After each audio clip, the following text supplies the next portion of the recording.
Assalamualaikum warahmatullahi wabarakatuh. Perkenalkan, nama saya Siti Widaharestri dengan NIM 220306005.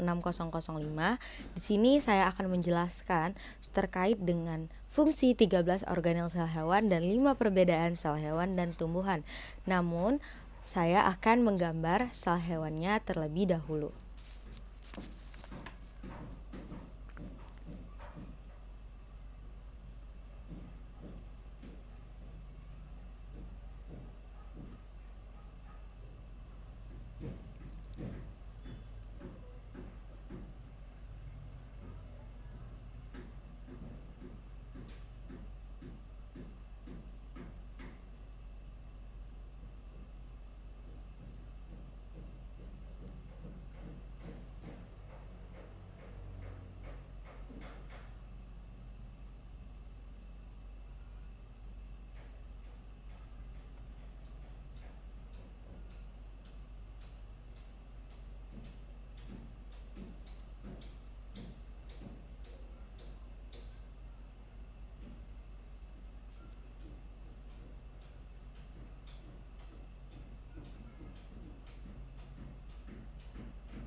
Nah, yang pertama di sini ada nukleolus. Nukleolus itu merupakan komponen yang berada di dalam nukleus atau inti sel. Nah, fungsinya berkaitan dengan produksi ribosom dan juga sintesis serta penyimpanan RNA. Yang kedua ada nukleus atau inti sel. Nah, inti sel ini berfungsi sebagai pusat komando yang menyimpan materi genetik serta untuk mengontrol pertumbuhan dan reproduksi sel. Yang ketiga ada ribosom. Ribosom ini bisa dibilang sebagai pabrik protein pada sel itu sendiri karena fungsi dari ribosom itu untuk sintesis protein sesuai dengan arahan RNA. Lalu yang keempat ada vesicle. Vesicle ini merupakan wadah transportasi yang menyimpan dan mengangkut zat antar organel di dalam sel maupun ke membran sel. Lalu yang kelima ada RE kasar atau retikulum endoplasma kasar yang berfungsi untuk membantu produksi protein terutama yang akan diekspor keluar sel.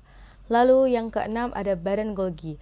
Badan Golgi ini berfungsi sebagai tempat untuk mengolah dan juga memodifikasi protein. Lalu yang kedelapan ada sitoskeleton. Sitoskeleton ini merupakan serat protein yang berada di sitoplasma yang berfungsi untuk mengatur geraknya dan stabilitas sel itu sendiri.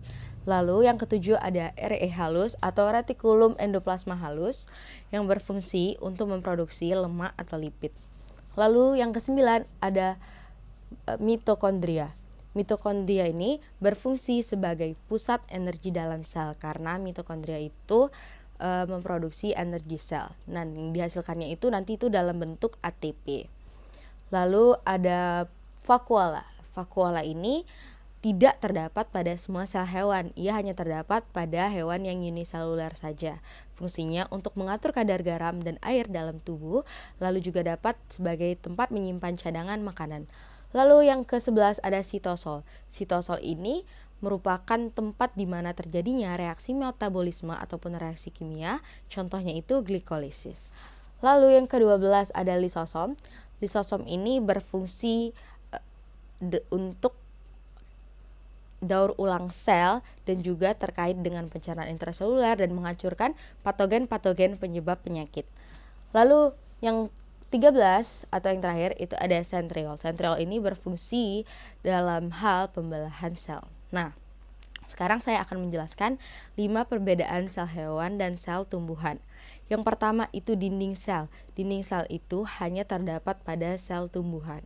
Nah, dinding sel ini bisa dibilang sebagai perbedaan yang sangat signifikan antara sel hewan dan sel tumbuhan.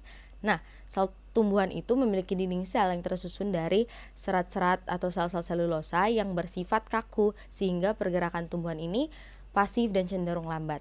Yang kedua itu kloropas. Kloropas itu hanya dimiliki oleh sel tumbuhan saja dan tidak dimiliki oleh sel hewan. Fungsinya untuk apa?